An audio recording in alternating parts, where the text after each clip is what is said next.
Your index fund is lying to you. Not with a number, with a word. That word is diversified. You bought the S&P 500 because someone said it spreads your money across 500 companies. It doesn't. Today, about 34 cents of every dollar you invest lands on just 7 stocks. 7 out of 500. Here's the answer up front, in one line. The S&P 500 is market cap weighted.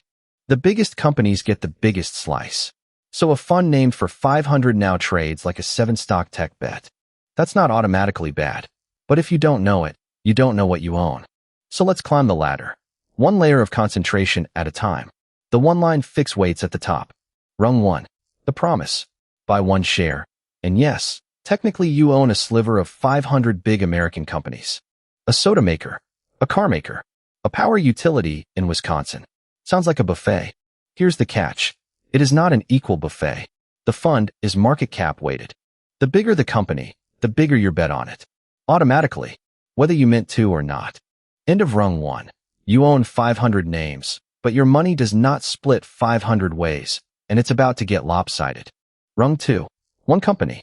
At the very top sits Nvidia, at 7.3% of the entire S&P 500. One stock. 7 cents of every dollar.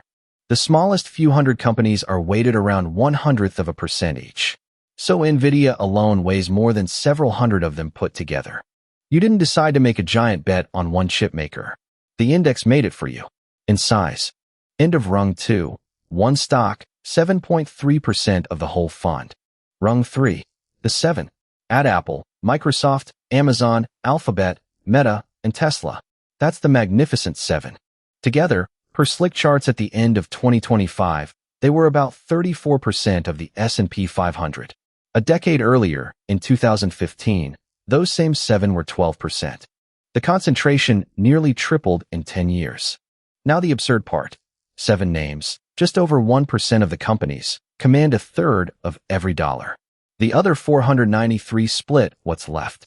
End of Rung 3, 7 stocks, 34% of your diversified fund. That's not a side dish, that's the meal. Rung 4. The bill. Concentration feels wonderful on the way up. And it was wonderful. A Motley Fool research report found that from 2015 to 2024, those 7 returned almost 700%, while the index returned about 178%. You rode that. But a fund this top-heavy carries a thin shock absorber. Rewind to 2022. The S&P 500 fell 20.4%. An ugly year. The Magnificent 7? Down 41.3%.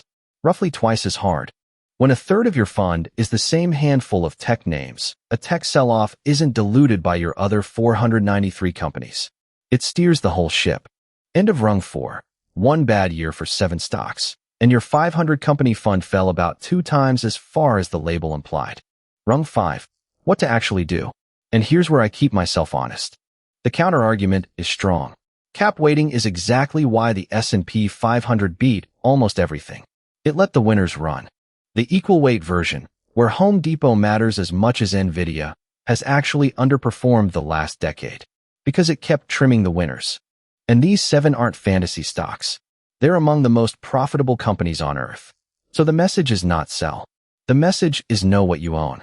If a third in 7 stocks makes you flinch, the one-line fix is an equal-weight S&P 500 fund. The same 500 names, spread evenly. It'll lag in tech-led boom years and cushion you in tech-led crashes. Choose your trade-off on purpose, not by accident. So the one thing to remember, the S&P 500 and diversified are no longer the same sentence. You own 500 companies, but a third of your money rides on 7. That can be a feature or a trap. It's only a trap if you didn't know. This isn't investment advice, just the public math.